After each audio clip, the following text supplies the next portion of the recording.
بسم اللہ الرحمن الرحیم۔ السلام علیکم ورحمۃ اللہ وبرکاتہ۔ اس ویڈیو کو لائک بھی کر دیجئے گا اور شیئر بھی کر دیجئے گا۔ دوستو، کہتے ہیں کسی گاؤں میں ایک بوڑھا اپنے نوجوان بیٹے کے ساتھ رہا کرتا تھا۔ ان دونوں کے پاس ایک گھوڑا بھی تھا۔ گھوڑا بڑا شاندار اور نہایت اعلیٰ نسل کا تھا۔ بہت پہلے بوڑھے کسان کے ہاتھ ایک گھوڑے کا بچہ لگا تھا۔ اس نے باپ بن کر بیٹے کی طرح اسے پالا۔ بڑا ہو کر اس گھوڑے کی خوبصورتی کی دھوم مچ گئی۔ دور دور سے لوگ اسے دیکھنے آتے۔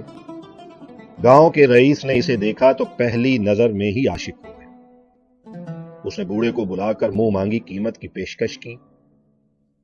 بابا جی نے معذرت کرتے ہوئے کہا کہ وہ گھوڑا نہیں ہے، وہ میرے بیٹے کی طرح ہے اور اپنی اولاد کو کوئی فروخت نہیں کرتا۔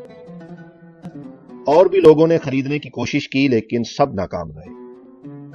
گاؤں کے کچھ سمجھدار لوگوں نے بوڑھے کو سمجھایا کہ تم غریب آدمی ہو، ایسے اعلیٰ نسل کے گھوڑے کو کتنی دیر سنبھال کر رکھ لو گے؟ اچھی قیمت مل رہی ہے، بیچ ڈالو۔ کہیں ایسا نہ ہو کہ کوئی یہ گھوڑا چرا کر لے جائے۔ ایسے ہر مشورے کے جواب میں وہ بابا جی صرف مسکرات دیتے اور بس بات ختم ہو جاتی۔ ایک دن بابا جی اور ان کے بیٹے حسب معمول صبح اٹھے تو دیکھا کہ ساتھ والے کمرے کا دروازہ کھلا ہے اور گھوڑا غائب ہے۔ پریشان ہو کر آس پاس دیکھا مگر کوئی سراغ نہ ملا۔ بستی والوں کو پتا چلا تو وہ افسوس کرنے آئے۔ جن لوگوں نے گھوڑا بیچنے کا مشورہ دیا تھا انہوں نے جلدی سے تانا دیا کہ تمہیں سمجھایا تو تھا کہ گھوڑا بیچ دو، تم اس وقت نہیں مانے، اب تمہاری بدقسمتی کہ بغیر کچھ لیے گھوڑا گوا بیٹھے۔ کسان یہ سب باتیں سنتا رہا، پھر بڑے ہی پر اطمینان لہجے سے بولا کہ بھائیو، تمہاری بڑی مہربانی کہ آپ میرے پاس آئے، اپنی ہمدردی کا اظہار کیا اور میرے غم میں شریک ہوئے، مگر مجھے یہ بات سمجھ نہیں آتی کہ اس میں بدقسمتی کہاں سے آ گئی۔ ہاں، یہ درست ہے کہ میرے پاس گھوڑا تھا جو مجھے اپنی اولاد کی طرح عزیز تھا۔ آج صبح وہ گھوڑا اپنے کمرے سے غائب ہے۔ اس حد تک تو یہ بات درست ہے، مگر اس کے بارے میں ابھی سے یہ کیسے طے کر لیا گیا کہ یہ بدقسمتی ہے؟ گاؤں والے بڑے حیران ہوئے، آپس میں کہنے لگے کہ شاید صدمے کی وجہ سے بزرگ کا دماغ چل گیا ہے۔ یہ بدقسمتی نہیں تو اور کیا ہے کہ ہزاروں کی مالیت کا گھوڑا چوری ہو گیا۔ باتیں کرتے ہوئے سب لوگ واپس چلے گئے۔ دوستو، 2-3 دن کے بعد اچانک وہ گھوڑا واپس آ گیا اور اپنے ساتھ وہ جنگل سے صحت مند اعلیٰ نسل کے کچھ اور گھوڑے بھی لے آیا۔ پورے گاؤں میں دھوم مچ گئی۔ لوگ آ کر بوڑھے کو مبارکبادیں دینے لگے۔ انہوں نے اعتراف کیا کہ ہم نے اس روز غلط بات کی تھی۔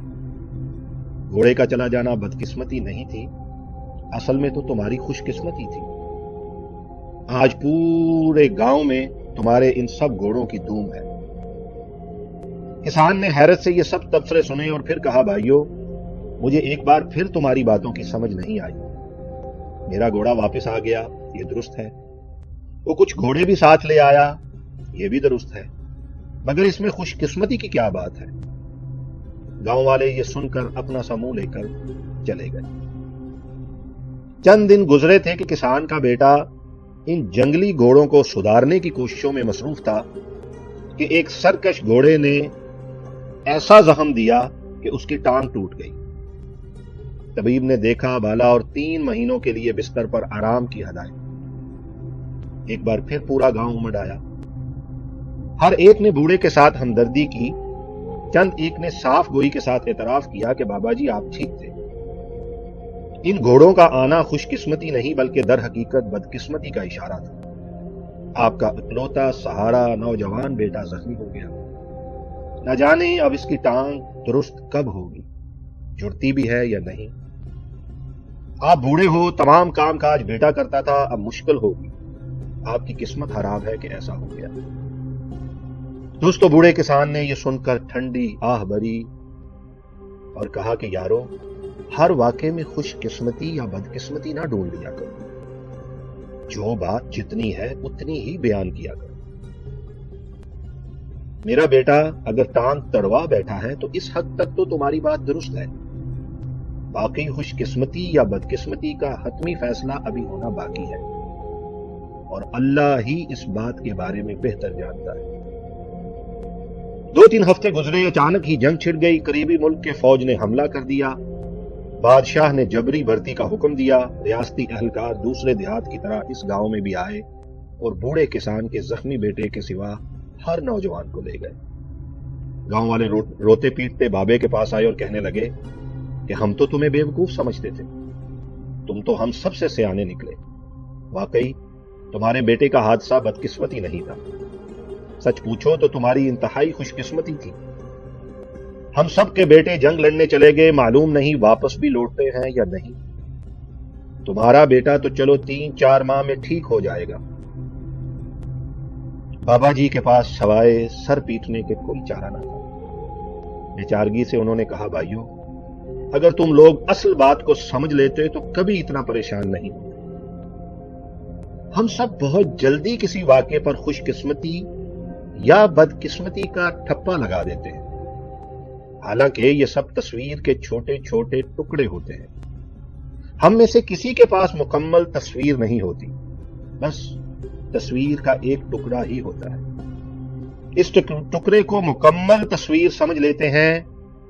ہمیشہ یاد رکھیں، ایک ٹکڑا کبھی بھی تصویر کو درست طریقے سے بیان نہیں کر سکتا، اس کے رنگ تک نہیں بتا سکتا۔ ہمیں حتمی رائے دینے کی بجائے انتظار کرنا چاہیے، اور جو واقعہ جس طرح ہوا ہے اسے بس اتنا ہی سمجھنا چاہیے اور اتنا ہی ماننا چاہیے۔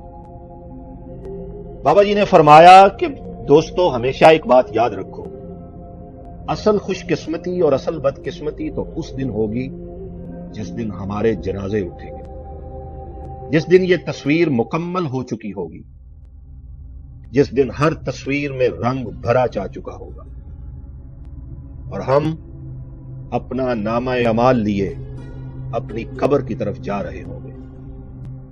فیصلہ تو اس دن ہونا ہے کہ خوش قسمت کون تھا اور بدقسمت کون تھا۔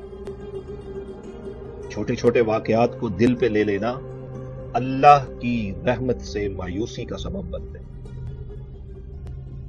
اللہ تعالیٰ آپ کو ہمیشہ خوش رکھے، اللہ تعالیٰ آپ پر ہمیشہ اپنی رحمت کا سایہ رکھے۔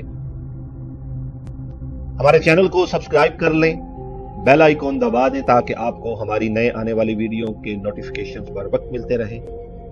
اپنا بہت سارا خیال رکھیے گا۔ دیجیے اپنے دوست ضیاء کو اجازت، میں لے کے آؤں گا ایک خوبصورت ویڈیو آپ کے لیے۔ بہت شکریہ، اللہ حافظ۔